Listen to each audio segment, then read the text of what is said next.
사랑하는 형제자매 여러분, 오늘 우리는 성경의 가장 심오하고 중요한 주제 중 하나인 마지막 때에 대한 예언적 관점을 함께 나누고자 합니다. 이 메시지를 듣기 전 잠시 마음을 열어주시길 부탁드립니다.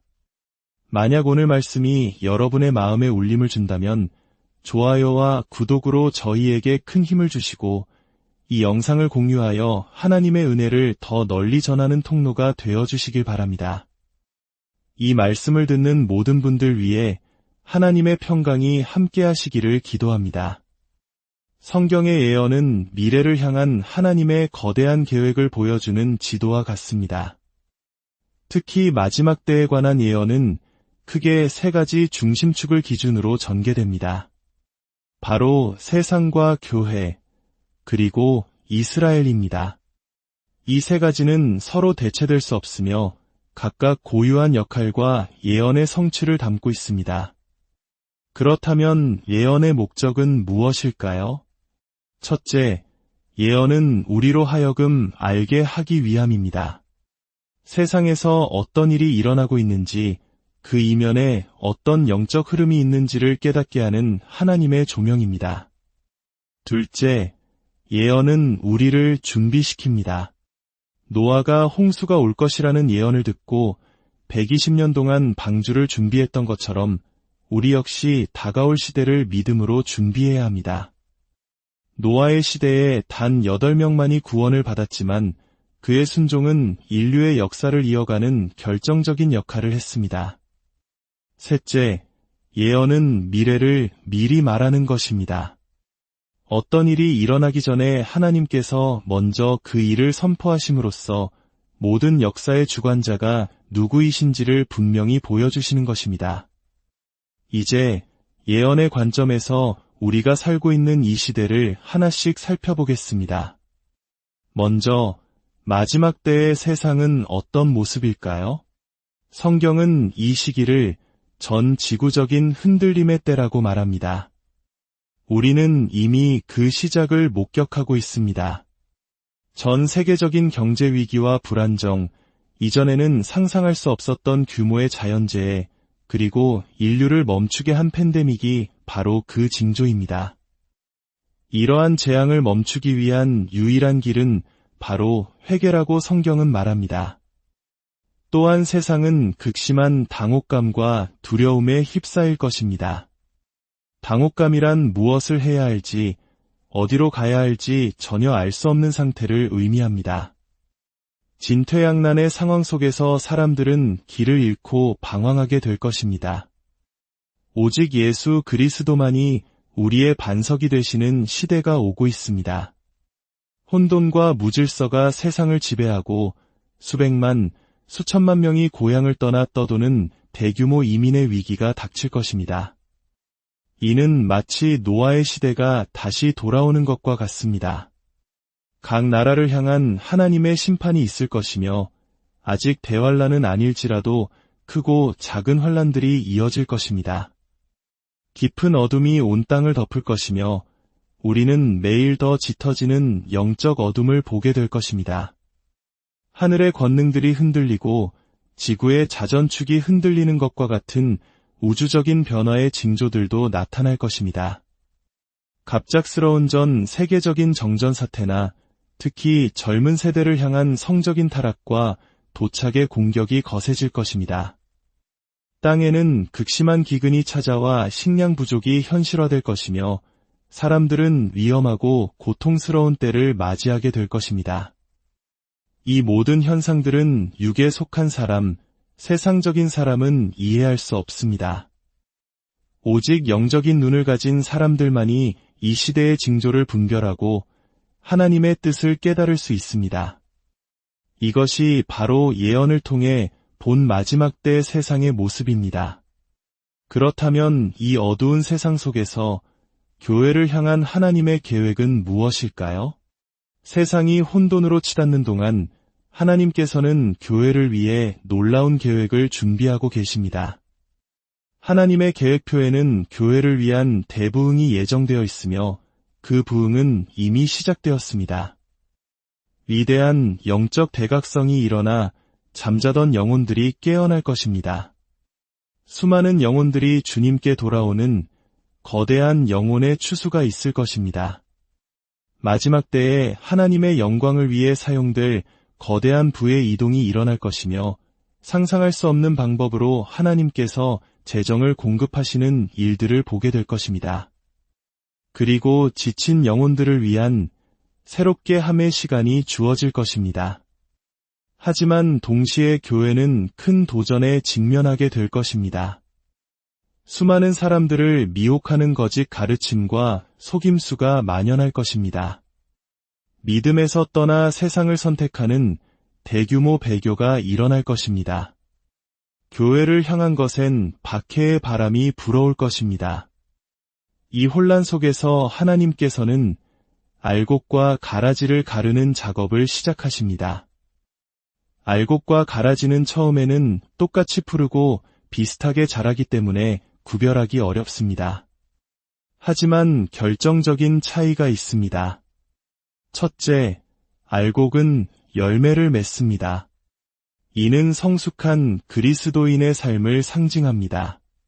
둘째, 성령의 바람이 불어올 때 가라지는 뻣뻣하게 서서 저항하지만 알곡은 부드럽게 머리를 숙입니다. 이 머리를 숙이는 모습은 성령의 인도하심에 겸손히 순종하는 태도를 상징합니다. 하나님께서는 이 시기에 남은 자, 곧 그리스도의 신실한 신부를 드러내실 것입니다. 교회 안에 하나님을 경외하는 마음이 회복될 것입니다. 하나님을 경외하는 마음이 회복되기 전까지는 하나님의 영광이 교회에 온전히 임할 수 없습니다. 하나님께서는 그분이 무시당하는 곳에 거하지 않으시기 때문입니다. 거룩함을 향한 강력한 파도가 밀려올 것이며 하나님께서는 당신의 신부인 교회를 친히 정결하게 하실 것입니다. 그리고 마침내 교회는 고센 땅으로 들어가게 될 것입니다. 고센은 모든 것이 풍족한 곳, 하나님의 영광이 가득한 곳입니다. 기적뿐만 아니라 하나님의 모든 것이 포함된 완전한 영광의 자리로 교회는 나아가게 될 것입니다. 마지막으로 예언의 시계와도 같은 이스라엘을 살펴보겠습니다. 400년이 넘는 시간 동안 이스라엘은 나라 없는 민족이었습니다. 전 세계에 흩어져 살았지만 국가는 존재하지 않았습니다. 그러나 우리 시대에 에스겔 37장에 기록된 놀라운 예언이 성취되었습니다. 에스겔 선지자는 마른 뼈들이 가득한 골짜기의 환상을 보았습니다. 하나님의 명령에 따라 그가 예언하자 마른 뼈들이 서로 연결되고 힘줄이 생기고 살이 오르고 가죽이 덮였으나 생기는 없었습니다. 다시 그가 생기를 향해 예언하자 하나님의 생기가 들어가 그들이 살아나 스스로 일어서서 거대한 군대를 이루었습니다. 이 마른 뼈들은 바로 이스라엘 민족을 상징합니다. 그리고 1948년 이 예언은 역사 속에서 실현되었습니다. 2000년 가까이 나라 없이 흩어졌던 이스라엘이 기적적으로 나라를 되찾은 것입니다. 이것은 마지막 때를 알리는 가장 중요한 징조 중 하나입니다. 예언의 힘은 실로 위대합니다. 성숙한 선지자가 하나님의 영 안에서 선포할 때 그는 대기를 바꾸고 경제를 움직이며 역사의 방향을 바꿀 수 있습니다. 우리 각자의 입술에도 이러한 권세가 있습니다. 믿음으로 당신의 미래를 선포하십시오. 나의 미래는 영광스럽다. 라고 선포하십시오. 여러분의 입술에 능력이 있습니다. 하나님께서 함께하시는 사람의 말에는 무게가 실려 있습니다. 예수님께서는 누가복음 21장에서 무화과나무의 비유를 말씀하셨습니다. 여기서 무화과나무는 이스라엘을 상징합니다. 나무에 싹이 나고 열매가 맺히는 것을 보면 여름이 가까운 줄 알듯이 이스라엘이라는 무화과나무가 다시 살아나는 것을 보면 하나님의 나라가 가까이 온 줄 알라고 하셨습니다. 그리고 이 모든 일을 보는 이 세대가 지나가기 전에 모든 일이 이루어질 것이라고 말씀하셨습니다. 1948년에 이스라엘의 회복을 목격한 세대, 바로 우리 세대가 주님의 다시 오심을 보게 될 세대라는 것입니다. 이제 우리에게는 시간이 많지 않습니다. 하나님께서는 이스라엘과 특별한 언약을 맺으셨습니다.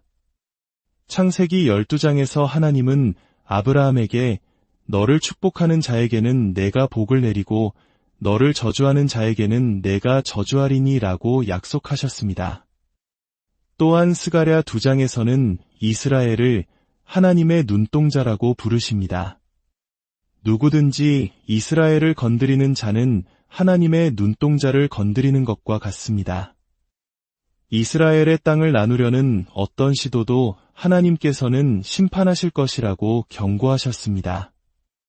오늘날 우리는 이스라엘을 둘러싼 전쟁과 갈등을 목격하고 있습니다. 이스라엘은 스스로를 방어할 권리가 있습니다. 국제사회는 이스라엘에게 압력을 가하고 있지만 교회는 이스라엘이 하나님의 약속된 땅을 온전히 회복하도록 기도해야 합니다. 어떤 이들은 이것이 요한계시록에 나오는 곡과 마곡의 전쟁이나 아마겟돈 전쟁이 아니냐고 묻습니다. 아닙니다. 그 전쟁은 우리 교회가 휴거되어 하늘에 올라간 후에 일어날 일입니다. 사탄은 시대를 앞당기려 하지만 모든 것은 하나님의 시간표대로 진행될 것입니다. 그렇다면 이스라엘이 전쟁 중에 있을 때 우리의 자세는 어떠해야 할까요? 우리는 이스라엘을 축복하고 그들과 함께 서야 합니다. 성경은 불의한 자의 편에 서는 자는 그가 받을 심판을 함께 받게 될 것이라고 말합니다. 의로운 자의 편에 설 때 의로운 자에게 임하는 축복이 우리에게도 임할 것입니다. 이제 두 손을 모아 이스라엘을 위해 기도합시다. 아버지 하나님, 저희는 이스라엘을 축복합니다. 주님의 말씀에 따라 이스라엘을 축복하는 자들을 주께서 축복하실 것을 믿습니다. 이스라엘 위에 주님의 보호하심을 선포합니다. 이스라엘을 향해 만들어진 어떤 무기도 힘을 쓰지 못할 것입니다. 이스라엘 땅의 부흥과 영적 각성을 허락하여 주시옵소서. 하나님의 영광이 그 땅 위에 가득하게 하옵소서. 이스라엘을 지키시는 이는 졸지도 아니하시고 주무시지도 아니하심을 믿습니다. 주님의 백성을 밤낮으로 지켜주시옵소서. 사랑하는 여러분, 우리는 역사상 가장 흥미롭고 중요한 시대를 살아가고 있습니다. 두려워하지 마십시오. 깨어 준비하고 기도하며 하나님의 말씀을 굳게 붙드십시오. 주님께서 곧 오십니다. 이 마지막 때에 믿음의 경주를 완주하는 우리 모두가 되기를 주님의 이름으로 축복합니다.